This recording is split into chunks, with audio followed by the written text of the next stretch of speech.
Hi everyone. How are you girls? How are you girls? Oh, very good. Everyone is listening. And you know what? If anybody does what she just said, putting your heads down, not listening. I don't know if you guys have heard of a show called Survivor. Anybody heard of that show? Raise your hands. Raise your hands. Yes, yes. I was on that show. I was one of the castaways on that show. So if any of y'all do any of that stuff that she said, you're going to get voted off. Okay? So none of that. Just kidding, there's a laugh there. Everybody laugh? So anyhow, I was on that reality show Survivor. How old are you? What are your age ranges here? We 11 through 13. What's the oldest? 15. Somebody wants to be 19 over here. Well, I'm here to talk to you girls about how important it is to feel really confident about yourselves, because if I had to say something that is the reason I got, how many of you think, first of all, that it's pretty cool to have been on a show, to get on something like Survivor? It's pretty cool, right? Especially for a woman, for a female, right? And I'm here, I'm not a girl, I'm not a young one like you girls are. So it was really, really amazing, I think, for someone like myself who was more than twice your age, to have gotten on a show like that, which is, you know, it's highlighting like strength and all this kind of stuff that you usually associate with your age range.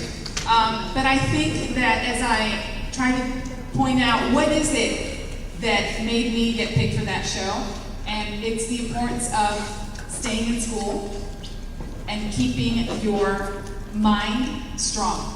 Because everybody sees Survivor, and like the main comment I get is, oh my God, you have to be really fit. You must have to be really, really physically fit, because you see all those challenges that we do out there, and they're all these physical challenges. Well, guess what? When I got out there, I realized that it had nothing to do with physical strength, but it had all to do, Survivor is a game about staying mentally strong. It's about having a strong mind. And what is the one thing that keeps your mind strong? Anybody out there? You're not boys, but your strength. Did you just say not boys? Yeah. Strength. Well, applause, I like that. But, you know, if you have a good man, a good boy by your side, like my father, who was amazing, that is also a point that I want to make. You want to have someone by your side who is going to support and commend you and make it easy for you to stay on track and to stay in school and to keep your grades up. My mother's main advice that she gave me was never, ever, ever put aside your studies for absolutely anybody. And I happen to be personally very, very attached to God. I absolutely eat, breathe, and drink God and serve my days for Him. And even so, my mother was like, listen, and she knew that when I was your age. I was always very, very, very spiritual. And she said, even if Jesus Christ shows up in the middle of your studies, you tell Him, I need to finish my studies, and then I will come back to you. That's how important even God would be proud of that, because you're feeding, in my opinion, the most important thing that we all human beings have, your mind. Whatever you put in your mind, nobody can take it away from you. And as it turns out, after I got on the show, on Survivor, it turns out that one of the things, the criteria that the casting directors used to pick us was our level of education. So if it hadn't been for the fact that I graduated, and I'll tell you a little bit of my story of my education and my formation.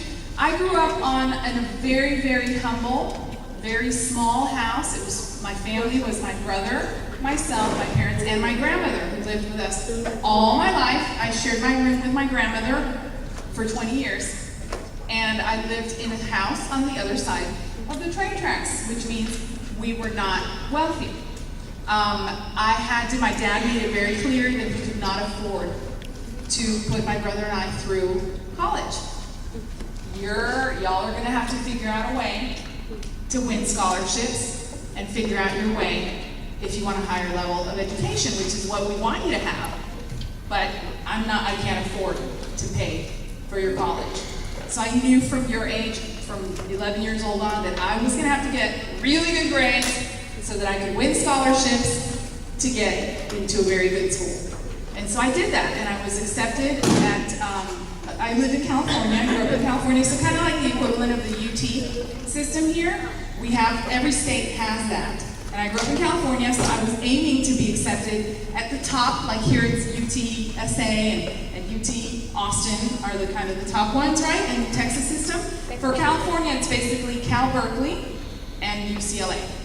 Well, because of me being a complete and total, I guess by my peers could be described as a total geek, just completely focused on my schools and my studies, I earned scholarships for both of those schools. So I was accepted on scholarship and ended up going my freshman and sophomore year to UC Berkeley, and then finished the rest of my education. Not only finished it, but went on to graduate what they call magna cum laude from UCLA. I speak 5 languages, and that's what I studied. I ended up studying literature, French, and Italian literature. Does anybody know what magna cum laude means? It means there's levels of measuring your grade point average. Is that how you guys, you can tell if you don't know what I'm talking about, because that's how we used to call it 20 years ago. Great, do you guys still define it as grade GPA? Okay, so according to levels of GPAs, the first one is cum laude. That means you're at like a 3.5 or something like that. And there's then magna cum laude, which is the one I had, and you have to maintain that level for the whole time that you are at whatever university you're at. So that means that I maintained that level, and I believe magna cum laude was a 3.9 or a 4.0, believe it or not, and still, and I think it's the same way now, that even a 4.0 nowadays isn't perfect, which you think 4.0 is perfect, but because of all the AP things that they have, anything above a 4.0, that would be a summa cum laude. And I was magna cum laude, which meant I had a 3.9, 4.0 for the whole 4 or 5 years that I was at UCLA. So that's one of the criteria that qualified me to be picked to be on a show like Survivor. And it just, you know, it felt so proud to be on the group, because they actually divided us into kind of like the people with a higher level of education and the dummies. So, you know, not to be mean, but Survivor's kind of mean like that. And for myself, being a mom, I have 2 kids, I have a 15-year-old and an 11-year-old, I felt really proud that to be placed on the group of the people that had the higher level of education. It gave me something to feel proud about for myself, and then for my kids to say, hey, my mom wasn't on the dummy group, because believe me, they're already really worried about me embarrassing them otherwise on a show like Survivor, so that was one less thing that they could take off their list of, oh my God, what is mom gonna do? Hope she doesn't embarrass us. And I did, I kind of went on to embarrass them, because I landed on a tribe that now, finally, we're not the worst, but up until this season, my tribe was one of the worst, like biggest loser tribes ever in the history of the show. So that was kind of embarrassing for my kids. But at least it was my tribe. It wasn't just all me. It was all my teammates. But anyhow, it's just very, very important that you girls stick to your studies, because that's something that no matter what happens in your lives, nobody can take that away from you. What is your name, sweetheart? Vanessa. As she pointed out earlier, if a boy, because, you know, things happen and you fall in love and you lose your focus, and you might put that aside, which, by the way, I did. I fell in love, and I married the man that I fell in love with, and it happened right after I graduated from UCLA. So, because I didn't have a career, really a set career path, I wasn't sure if I was going to go on into what I do now, which is I'm a TV host. And I'll tell you a little bit more about what I do, but I didn't have that job going per se. I was graduating, which is something to keep in mind. I graduated high honors, and you can still graduate with high honors like I did. And I didn't really have exactly what I wanted to do, what I was going to do with it. So, but I ended up falling in love at that moment. So basically gave up my world as I knew it for a boy. And I got married, moved to Mexico City, and started a whole new life there, which was, I have no regrets about. We were in Mexico City for 11 years. I did nothing with my UCLA degree, nothing with my studies, but it was something that I always had there. So as things happen, circumstances happen, we moved to San Antonio. The marriage didn't work out. I got a divorce. Thank God I had my degree from UCLA, because that's what started opening doors for me. That's what started making people, as I went out to now make a new life and find a way to make a living on my own, girls, because nowadays you cannot depend, you have to rely on me, myself, and I. You can't depend even on the ex-husband, on anybody to provide for you. And thank God I didn't have to, because I had my degree from UCLA, because I had my studies. Now I am on my own providing for my 2 children, and I mean on my own financially, because it does take a village, and I have a lot of support from my parents and great girlfriends of mine, which I don't know how many of you are close friends, but I really encourage you to see in each other sisters. I know there's the saying, brother from another mother. I also call it sister from another mother, because that's what you are. As girlfriends, you are sisters and a support group for each other, and I have that with my girlfriends. And I'm able to provide financially by myself for my 2 children, something that I didn't think I was going to be able to do. I had no idea how I was going to do that when I come over here after 11 years of doing nothing career-wise or having anything. And it was thanks to keeping my studies and staying with that degree at UCLA that when I get spotted for Survivor, and this is how this happened, I also do, besides my work on television, I am an expert for beauty pageants. I know you guys have seen a lot of the beauty pageant shows on TV now. I don't do toddlers and tiaras. I'm sure that's the one you guys are most familiar with. Do you guys watch that? Yeah. Yes, my daughter loves that show. Now, I was actually Miss Venezuela many, many years ago. So now, because of the training that I got in the Miss Venezuela pageant, I'm now an expert for the, has any of you heard of the Miss USA pageant? Yes? A man called Donald Trump, anybody heard of him? Yeah. Donald Trump owns the Miss Universe and the Miss USA pageant. I am an employee of his seasonally, and I have worked really hard, and again, thanks to, and this is another kind of, I kind of want to point this out too, any formation, it doesn't have to necessarily be a university, but the Miss Venezuela experience for me was a school, a university in itself, and it gave me a set of skills, because they do train us. It's the only pageant in the world that has this kind of finishing school, beauty school training, but it's so serious and it's so important. It's like the Harvard of beauty pageant schools, and we're there for almost a year. Every single one of the Miss contestants, like the equivalent of Miss California, Miss Texas, we all get trained.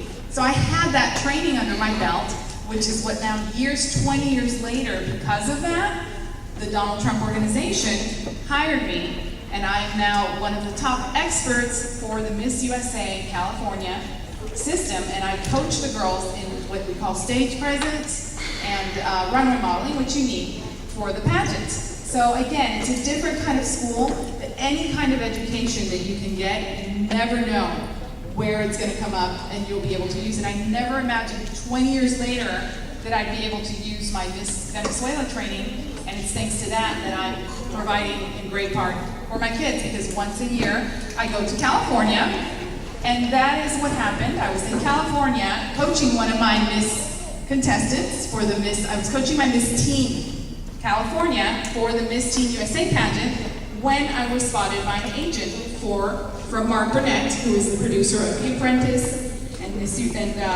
Survivor and The Amazing Race. So doing my work as the coach for that is how I got spotted to get on the TV show Survivor. So you see, you never ever know when the opportunities are going to come up or what kind of schooling. It doesn't have to be traditional. If you have a talent, I highly encourage you to stick to that talent. If you have a passion for something, like my brother's a perfect example. My brother, ever since I can remember, he's been sketching and drawing So he has a talent for drawing and being an artist. My mother was amazing, and I don't know how it is, I can't possibly know personally with your families. That's why I say in your system or with whatever surrounds you, with your girlfriends, it's so important to get that support. Surround yourself with friends that are proud of you, that are not jealous, that are lifting you up. If you happen to have a talent for drawing, you want to be with that girlfriend who's like, oh my God, you're such an amazing artist. Oh my God, girl, you're so good. Instead of like, oh, that's good. You want to surround yourself with that. Thankfully, my brother had that in our family. And my mother always had notebooks and pencils all over the house, ever since I can remember. And he just had a knack for fashion stuff. We'd be playing with my Barbies, and he's the one who's putting the outfits together for my Barbies. Well, do you know who he is today? Coincidentally, he also ended up on a reality show called Project Runway. Has anybody heard of Project Runway? Okay? And he is, to this day, one of the top fan favorites from the show. He was on season 2, and he's now one of the top designers in the USA. He does all the award shows that you guys watch, the Oscars, the Grammys, the Emmys. He is now dressing those actresses on the red carpet. His gowns his name is Nick. I'm Rita Verreos, his little sister, and his name is Nick Verreos. And he was on Project Runway season 2. I don't know how much you guys watch it, but unfortunately they always remember the mean person on these shows. And the one that was on his show that everybody remembered most was a guy named Santino. He was on the season that Santino was on. But anyhow, just to show you how important it is to surround yourself with people that believe in you. In my brother's case, it was us, it was his family who was always uplifting how talented he was, how wonderful he was. I have girlfriends that I've been very lucky. I mean, there's, I ain't gonna lie, we all know there's like haters out there, right? Those haters, we gotta vote them off. We gotta vote those haters off, okay?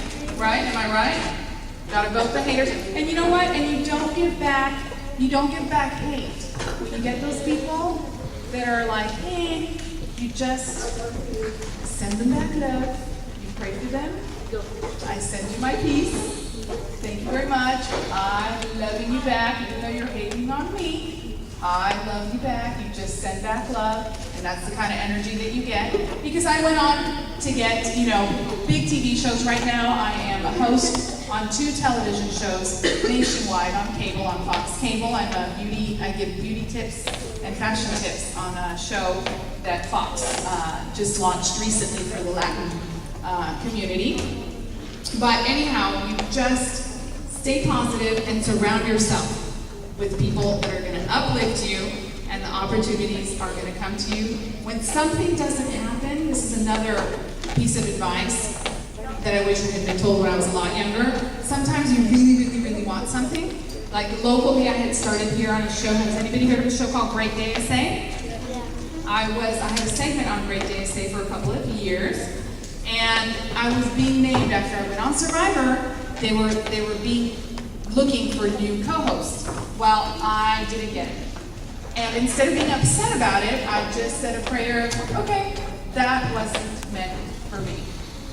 It wasn't meant for me. And sure enough, a couple of days later, because I truly, truly believed that didn't happen for me, not because I sucked, not because I wasn't good for that. Well, no, it wasn't meant for me. And I ended up getting, 2 or 3 days later, I get an email there's a network called the Home Shopping Network, and I ended up getting hired as a host on this Home Shopping Network, which instead of being local viewers, it's a channel that reaches 90 million viewers. So I ended up replacing what I wanted, which was a small opportunity locally, not getting all upset about it, and getting this huge opportunity on a nationwide network. Another example of that, how many of you girls have heard of an actress named Halle Berry? Oh my God. Anybody do love Halle? Right? How beautiful is Miss Halle? Amazing. Okay. Halle Berry was, this is gonna sound weird, she was, I don't even know how to put this without sounding, is she not a winner? She wasn't a winner. You could say she was a loser. By that I mean, believe it or not. But because she had the same mind frame that I have about turning what might seem like a losing situation into a winning situation, you all know and the whole world knows who Halle Berry is. Well, Halle Berry ran for Miss USA. How many of you knew that? Halle Berry, I think, was Miss Ohio or something like that, the Miss USA pageant, many, many years ago, kind of when I was in the Miss Venezuela pageant. Well, she didn't win the Miss USA pageant. Some other girl won. Can you believe that? Somebody else won. She was not the winner of Miss USA. Does anybody remember who the winner was when Halle was in the pageant and she was first runner-up? No. Does anybody remember? No. It was a winner and Halle Berry. Who was the winner? Who was, oh, bless your heart. No, but my point is, exactly, nobody freaking remembers the winner. But everybody knows who Halle Berry is. Why? Because she didn't feel like she lost that. She took that opportunity and said, hey, I'm already a winner because I'm even in the Miss USA pageant. To become Miss Ohio, she was already a winner. And I'm going to take this opportunity, and I'm going to run with it, and I'm going to do what I can, and look at what she did.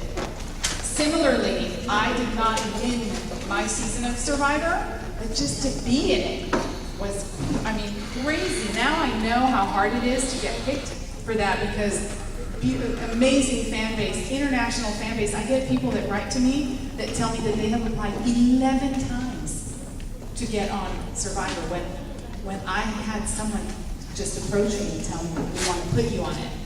So I took my situation and have turned it into, and I'll leave you guys, I have a website where you can see all of the opportunities, all of the things. My girlfriends, again, that I say I'm surrounded by girlfriends that are just amazing for me. All my girlfriends always are constantly telling me, wow, Rita, you live like a dream life. What you do for a living and the things that you do and where you go, and you're always here and there. I was in Argentina filming one of my shows not too long ago. Then thankfully that show went well. They gave me another show. I just got back from Miami Beach. 2 weeks, Miami Beach, working. Even, I can't believe it myself. I'm like, wow, am I really out? I was doing a segment at the Kardashians boutique out there. I'm like, wow, showing people what outfits to wear. And I'm like, wow, I'm actually working here. So I turned a situation. No one else from my cast of Survivor has really done anything else. A lot of them because they just kind of sat there thinking, whatever, I'm already the bomb because I was on Survivor. Everything's going to come to me. And things don't necessarily come to you. You have to find it. I got you. I think her question. How's it like off the set of Survivor? Off of it? Well, when you get voted off, it depends at what point you get voted off. I made it halfway through, so I got really lucky because the day after I got voted off, they flew us to a nearby location. My Survivor was in Fiji, and they flew us to Sydney, Australia. So we had a blast. We got a 2-week paid vacation to Sydney, Australia. But the people that got voted off sooner, they have to stay in a camp. There's a base camp where we land, and they have to stay there and wait for us, for the rest of us. Until then, they take us all at that midpoint to a better location. Otherwise, it's just another nicer island than Survivor Island, but still just a base camp. How old am I? I'm 43. Strong courage. Oh, thank you. You look young. Wow, thank you. I think I told Clarissa ahead of time to tell you guys to tell me. Oh, I love you. Thank you. Oh, wait, can we put the microphone up on that? What do you have to say? Come on down, sister friend. You look 26. Once again. You look 26. Do you think that they got that? Thank you. Wow. Thank you. Very You much. look younger than 26. Oh, Vanessa. Thank you, honey. Here's another one. Up close. You look younger than 26. Wow. Thank you, girls. Where were y'all when I was on Survivor? I needed you guys on my tribe. You said you look 18 everyone. Hi, thank you, mi amor. Thank you so much. My son would be like, no, she doesn't. Don't tell her that. Over there? What, sweetie? No, they can't. They didn't even know where I didn't even know where I was going. That morning I got on a plane from here to go to LA. I didn't even know where they were sending us. I found out like 2 days later when they said, okay, everybody ready to go. And we got to the airport and they said, okay, you guys are gonna go to Fiji. My family for 2 months had no idea. I had no idea until I boarded that airplane. And you board that airplane, now I'm giving you guys some intel, information, some behind the scenes. We're not allowed to talk. We're on something that they call, literally, it's as if they put, not the blindfold, but a gag. And that's what it's called. They put us on a gag order. We cannot talk. So picture this. We're at the airport, before getting to the airport, they're like, okay, there's like 16 of us in these groups of 4. And they're like, okay, we're gonna get to the airport, and from here to the airport, you guys cannot talk to each other, to anybody at the airport, to nobody. It's part of like the test. Can we pass this test? And if we don't, we'll get eliminated. Even though we were already on our way to be on Survivor, if we messed up and talked, we were gonna get eliminated. And it's kind of to teach us and sharing with you how important it is also to be quiet sometimes. As I'm sitting here, blah, blah, blah, blah, blah, right? Talking and talking. But it was to teach us, especially in the game of Survivor, where you have to pick and choose what you say and what you don't say. So the whole airplane ride, how many hours do you guys think it is from here to Fiji? 10 hours. It's about like 20,000. It's 18 hours on an airplane, folks. Okay, like basically I had already eaten every meal, breakfast, lunch, and dinner. I had watched like 70 movies or more, and still, there were like 10 hours left after all that. It's really, really far away, and that whole time, we couldn't even talk to the person sitting next to us, and we weren't sitting next to each other. We were sitting to, complete strangers. That airplane was full. It was one of those planes with 2 stories, and I got stuck alone up at the top. Couldn't talk to anybody for 18 hours, and still, when we landed, then we get to this camp. There were tents, individual tents, and they're like, everybody grab a tent, go in there, and just stay there and quiet. When you hear a little bell, y'all can come out to eat, go back in your tent.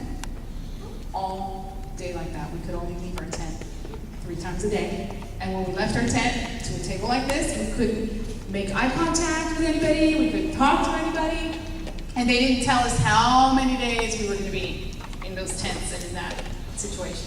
So it was very intense. Before you guys see any of the stuff that you're seeing on the show, this is the stuff that we were already going through before we're even on. So I feel like, well, wait a minute, we already survived like for 2 weeks before we even got on the island. Because before those 3 days, they had us kidnapped in a hotel room for 10 days, doing the same thing that we ended up doing in the tent, but this time it was in the hotel room, having the same thing. We could only leave to eat our 3 meals and 1 hour that they gave us to go to the gym. And even at the gym, we couldn't talk to any of the hotel guests. If we got in the swimming pool, we had to just kind of swim by each other. Don't look, don't make any contact. And that's how I made it through all those tests to then finally ultimately get on Survivor. And somebody had their hand up. Is it you? Oh, no? You. Last year downtown there was a Stop Bullying rally. Were you there? Yes, I was. I was a speaker at the end. Yes, at the. Miss Texas and. Yes. I was the MC for the anti-bullying rally. Do you guys have any questions about anti-bullying? Is something I'm very vocal about because I was bullied, and I have a really great story that if you guys want me to share that with you in case you've gone through any bullying, I'm happy to share my anti-bully story that happened to me when I was 11 years old. What, sweetie? Tell your story. Tell my story. Let me have Vanessa ask her question. How big is bully? How what? How big is bully? Is that my phone? I'm sorry about that. Bullying has become very big, unfortunately. I think everybody, in every school, there is that. And the sad thing is that when it happens to you, you know, you feel hurt by that person who's bullying you. But ultimately, if you're smart enough and mature enough, I think that what's really happening is that person is hurting. Something is going on in their world, in their life, that is making them want to ask for attention. They need attention for something, and that's unfortunately the immature way that they can come up with it. It's like, oh, I think your hair is ugly, or you know, which your hair is beautiful. That's why I said that. Go ahead. What's your question? Oh, what's anti-bullying? What? You said anti-bullying. Anti-bullying is to be against it, which is what I'm very much against it. My bully story is I've always been tall and slender, and so when I was 11, I was a lot taller than the rest of my girlfriends, and one of the girls was a bully, so she started calling me Tree. And you know, at first, because my mother's always been really, you know, saying positive things and making me feel beautiful, and I was a ballet dancer, and so I felt good about myself. So even when they called me Tree, I didn't necessarily see it as a bad thing, until I noticed that, like, it wasn't like, oh, Rita, you look like a tree, yay. It was more like, Rita, you look like a tree, ha ha ha. And so that's what started, I realized, okay, wait, they're making fun of me. That's not a good thing. So I told my mom, and of course my mom starts telling me like, oh, you tell her, total mom things. I'm like, really, Mom? I don't see the positive side to that either. But she's like, oh, you tell her trees are the oxygen of the world. Without trees we couldn't live. Well, I'm like, okay, Mom, not so much.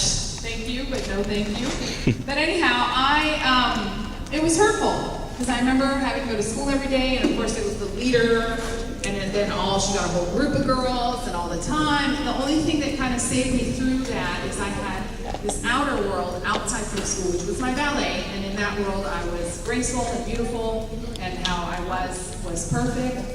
And then a few years after that, when I was 14, because I was tall and how I am, I got spotted to start modeling.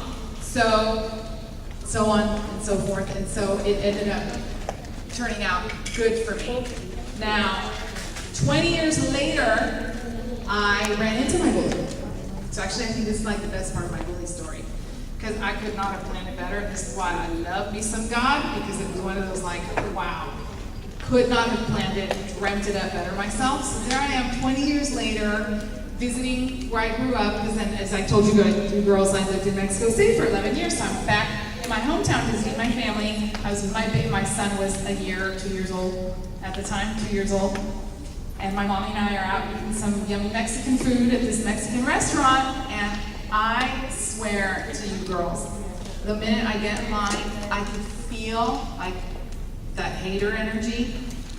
Oh my God, and the woman that was standing in front of me, just like really nasty hater energy coming out. And I looked at my mom, it was the back of her.